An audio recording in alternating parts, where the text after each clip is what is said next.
Okay, so I wanted to talk about Giuseppe Orlando's idea of having a summit meeting bringing all the entities representing regenerative medicine together.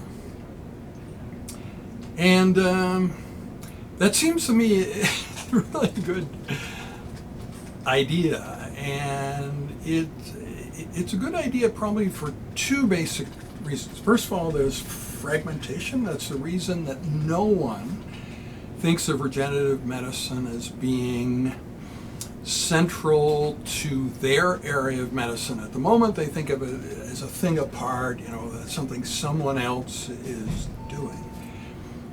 And whereas in fact, regenerative medicine is going to be responsible for the future of medicine. It's like the most exciting part, so people should be embracing that more, and they're not because of the fragmentation that some of it's in one society, some of it's in another, some of it's talked about by physicians, some by PhD scientists, and so on.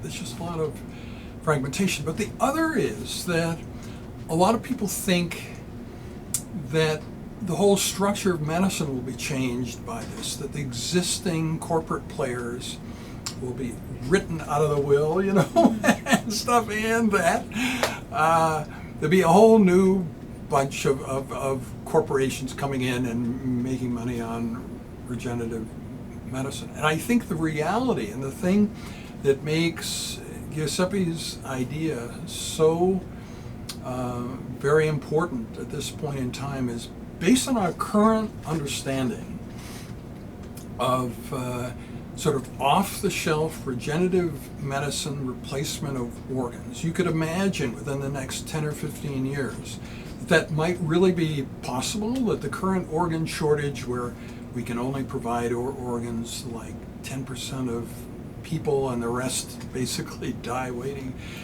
that would be gone and we'd have organs for everybody.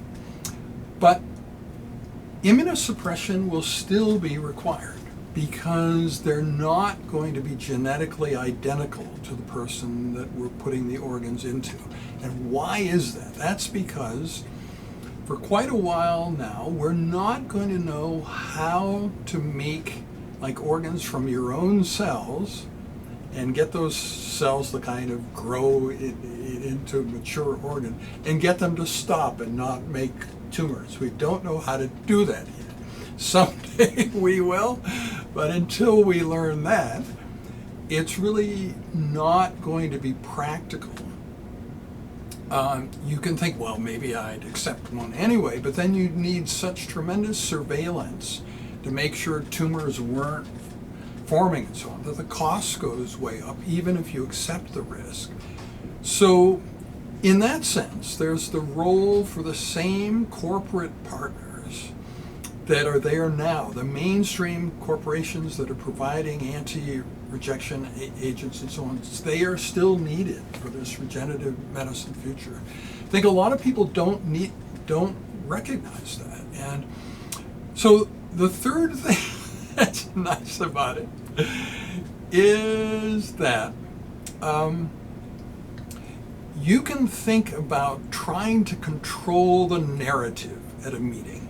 It's not a very positive thing, right? I mean, you wouldn't want to be accused yourself of trying to control the narrative, but you can imagine people might want that.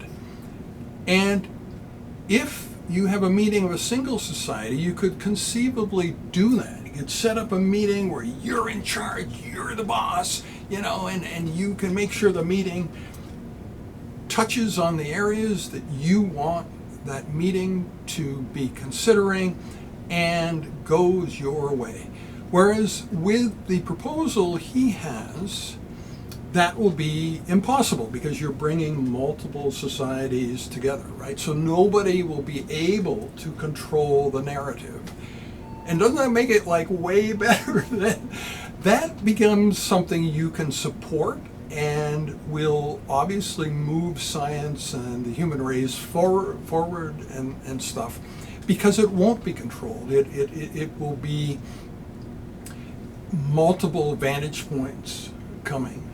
And Yeah, so doesn't that sound like something worth supporting? Yeah, I totally agree with it. I think big, far-reaching, broad topics such as regenerative medicine, it needs to be something that, even though all of these fields are aware that they have an investment in it for the future, I think actually having all of those meetings together and all of these different groups talking about regenerative medicine in the same platform, in the same meeting, would kind of add that sense of personal responsibility instead of it just being, a responsibility of another group or something that we're not currently involved in. But if in a topic like this, similar to like AI in medicine, if every single specialty is going to be affected by it in the future, then I think it is important for all of these different groups to actually get together and discuss it together. Right.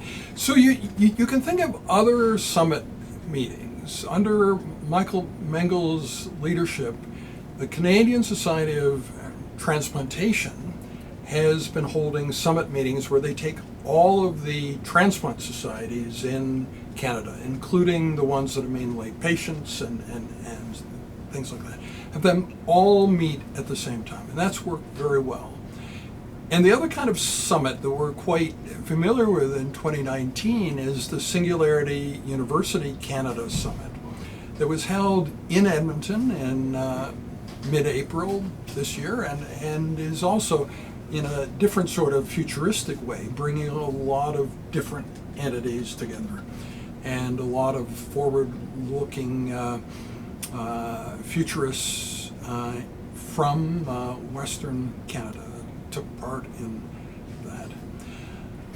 So one of the reasons that I espouse this meeting of Dr. Orlando so strongly, I guess from a psychological point of view, is this idea of multiple vantage points being represented is very much like what I did with the Banff classification, which is now in its 28th year. So when we started that in 1991, it seemed to me that all stakeholders should be represented, and that's what we've done.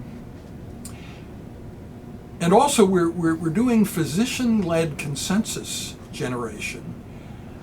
And if you read about generating consensus, they say, oh, well, you need to get a professional facilitator, and they'll know nothing about the subject, but everything about generating consensus, and then you put these post-it notes on the board, and magically consensus happens.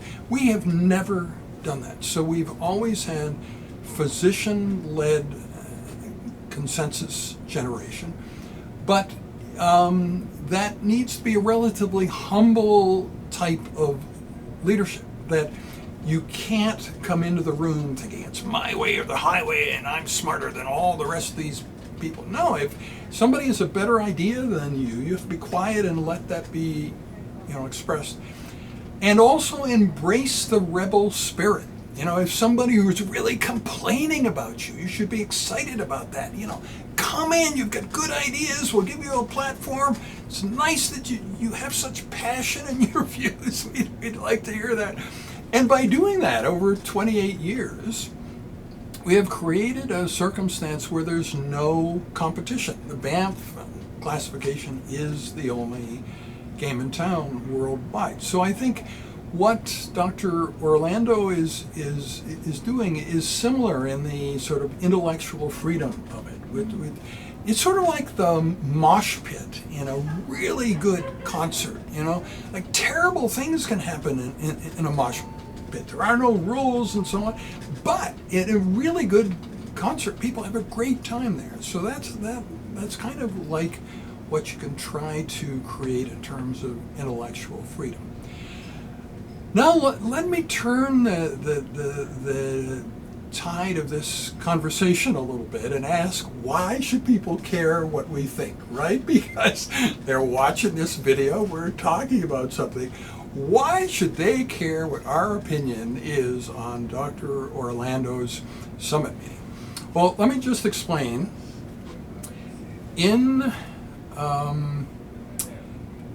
the AST, American Society of Transplantation, there are communities of practice And right now, it's sort of a 6-year commitment. Dr. Orlando is the chair of the Community of Practice for Regenerative Medicine Transplantation. I'm the co-chair, so when he finishes as chair, I'll be the chair, and then he'll be past chair, and then when I finish as chair, I'm sort of following him. That's